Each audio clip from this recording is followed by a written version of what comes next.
ঠাকুরগাঁওয়ে বাণিজ্যিকভাবে গড়ে ওঠা ফুলবাগানগুলোতে বাড়ছে ব্যস্ততা। বিশ্ব ভালোবাসা দিবস, বসন্ত ও আন্তর্জাতিক মাতৃভাষা দিবস উপলক্ষে ফুলের পরিচর্যায় মালিকরা দিচ্ছেন বাড়তি মনোযোগ। পরিচর্যার পাশাপাশি বাগানগুলোকে সাজানো হচ্ছে ভিন্ন রূপে, যা দৃষ্টিনন্দন হওয়ার পাশাপাশি সৃষ্টি করছে কর্মসংস্থান। ফেব্রুয়ারি মাস জুড়ে থাকছে বসন্ত, বিশ্ব ভালোবাসা দিবস ও আন্তর্জাতিক মাতৃভাষা দিবস। দিনগুলো উদযাপনে ফুলের ব্যাপক চাহিদা থাকে।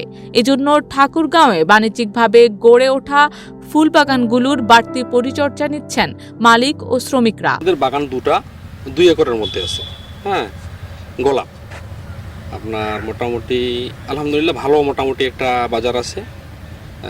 14 ফেব্রুয়ারি থেকে শুরু করে 21 ফেব্রুয়ারি পর্যন্ত এটার জন্য আমরা সামনে প্রক্রিয়াধীনভাবে কাজ করতেছি। বাগানে 10 থেকে 15 জন শ্রমিক মোটামুটিভাবে এখানটায় প্রতিনিয়ত কাজ করে। আলহামদুলিল্লাহ, দেখা যাক সামনে কি হয়। সদরের নারগুন ও বেগুনবাড়িতে গড়ে ওঠা বাগানের গাছে লাল, সাদা, হলুদ সহ বাহারি রঙের গোলাপ ফুটেছে। পাশাপাশি সূর্যমুখী, জারবেরা, রজনীগন্ধা, গাঁদা, কসমস সহ নানা জাতের ফুল উৎপাদনে ব্যস্ত সময় পার করছেন শ্রমিকরা। এই বাগানে আমাদের গোলাপ আছে 36টা জাত গোলাপে, এর মধ্যে লাল, সাদা, হলুদ বিভিন্ন ধরনের কালার আছে আর কি। আর বাগান সাজানোর জন্য আপনার সূর্যমুখী আছে, জারবেরা আছে, কসমস আছে, বিভিন্ন ধরনের শীতকালীন ফুল দিয়ে এটা সাজানো হয়েছে। আর আমাদের 14 ফেব্রুয়ারির যে পরিকল্পনা, এই পরিকল্পনার মধ্যে আমরা এখন পর্যন্ত সবকিছু গুছিয়ে নেওয়ার চেষ্টা করতেছি। 14 ফেব্রুয়ারির মধ্যে আমরা আশাবাদী যে ভালো একটা রেজাল্ট পাবো। দর্শনার্থীদের মুগ্ধ করতে বাগানগুলোকে সাজানো হচ্ছে ভিন্ন রূপে। দিবসগুলোতে ফুলের বাড়তি চাহিদা থাকায় বাগান পরিচর্যায় সৃষ্টি হয়েছে নতুন নতুন কর্মসংস্থান।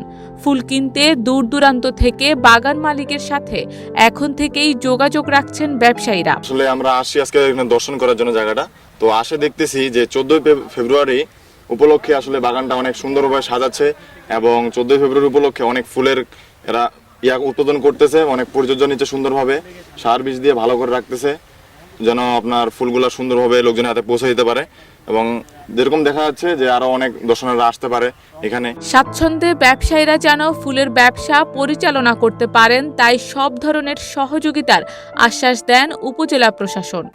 বেগুনবাড়ি এদিকে ফুলের চাষ বাণিজ্যিকভাবে চাষ হচ্ছে। বাণিজ্যিকভাবে চাষ বেড়ে গেলে আসলে তারা অ্যাভেলেবলভাবে তারা বিক্রি করতে পারবে এবং ভোক্তা একটা মিনিমাম রেটে তারা পাবে। এক্ষেত্রে এই ভোক্তা অধিকারের বিষয়ে এক্ষেত্রে ভোক্তা অধিকার কাজ করে। আমাদের সহযোগিতা, প্রশাসনের সহযোগিতা আইন রক্ষা করার জন্য এবং আইন শৃঙ্খলা রক্ষার জন্য যতটুকু আমাদের আইনগত এখতিয়ার আছে, এখতিয়ারের মধ্যে থেকে আমরা কাজ করতে পারব। কৃষি বিভাগের তথ্য মতে বাণিজ্যিকভাবে গড়ে ওঠা জেলার ছোট বড় 8টি ফুলবাগানে গড়ে প্রতিদিন শতাধিক শ্রমিক কাজ করছেন। এবছর দিবসগুলোকে কেন্দ্র করে একদিনেই ফুল বিক্রি করে প্রায় 15 লাখ টাকা পর্যন্ত আয় করার আশা করছেন বাগান মালিকরা। শারমিন নিশু, ঢাকা পোস্ট।